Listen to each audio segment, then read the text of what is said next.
बालेश्वर जिला सिमुलिया निर्वाचन मंडली रे नवनिर्वाचित विधायक तथा वर्षियान जननेता पद्मलोचन पंडा विजय हेबा परे मंत्री पद पई साधारण रे चर्चा जोर धरिछि। पद्मलोचन पंडा विगत दिन रे विधायक मंत्री होइतबा बेले 2024 साधारण निर्वाचन रे बीजेपी पक्षरु विधायक प्रार्थी भाबे निर्वाचन लड़ी विजय लाभ करथिबा नै सिमुलिया खैरावासी को धन्यवाद जणाइछन्ति। हम सिमुलिया तो जो विधायक प्रार्थी आनंद पद्मलोचन पंडा से तो भल भोट रे जीति से बहुत भल लीडर भी जने सिमुलिया खैरार से जड़े सिंह कहले अत्युक्ति हम ना किंतु आम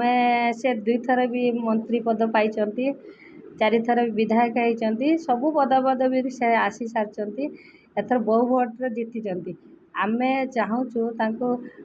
कैबिनेट मंत्री देले आम बहुत खुशी हम सिमुलिया खैरावासी बहुत खुशी हे।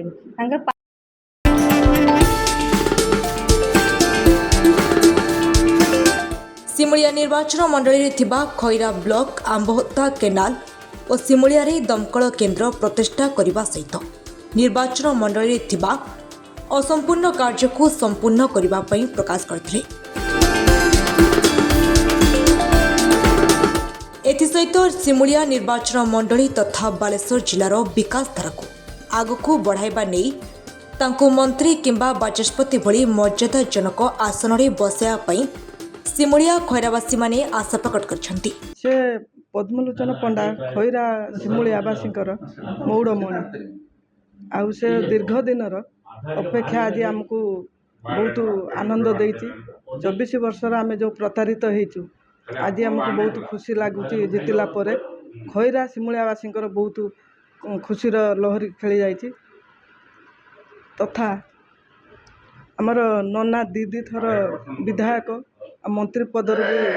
से माने जीति थिले मंत्री पद भी पाई तेणु मोर गोटे रिक्वेस्ट रोचे मान्यवर मोदी जी को धर्मेंद्र प्रधान को आमर दलर बीजेपी दलर सभापति मनमोहन सामल को जदि आउ थे आमर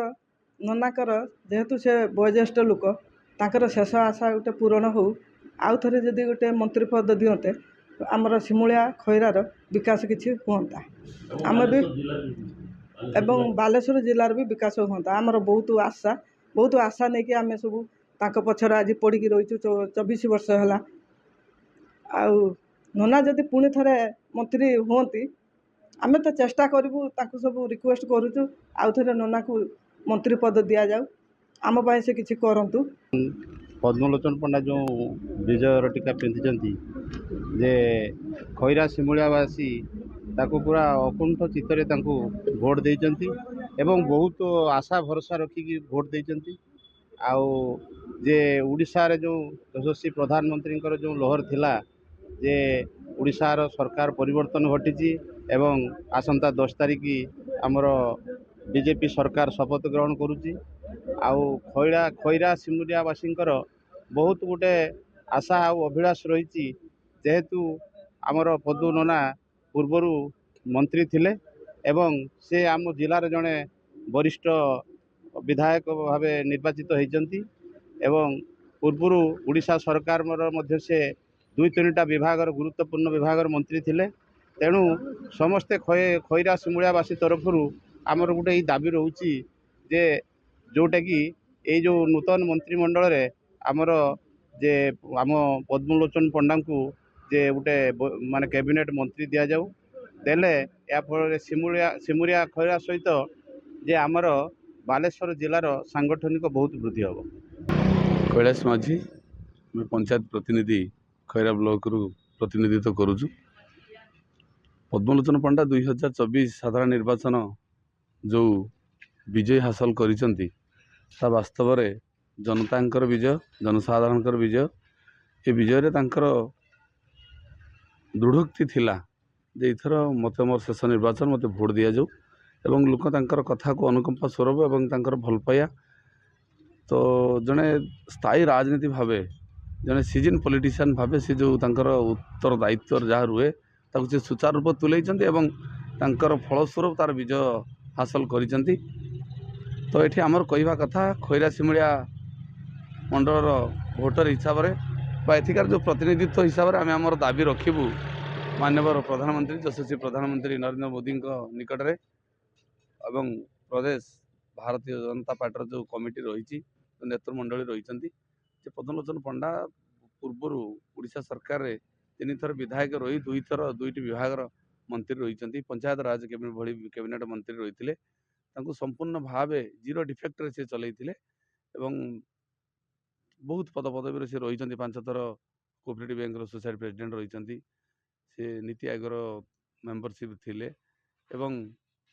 जिते जहाँ पदवी थिले सुधा एथर आमर आशा और अभिलाष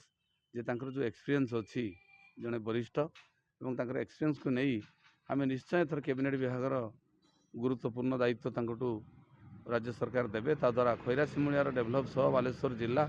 और सारा ओडिशा कोण अनुकोण में समस्त पदुनाना को जानी पद्मलोचन पंडा को जानी भारतीय जनता पार्टी जड़े संग्रामी योद्धा भाव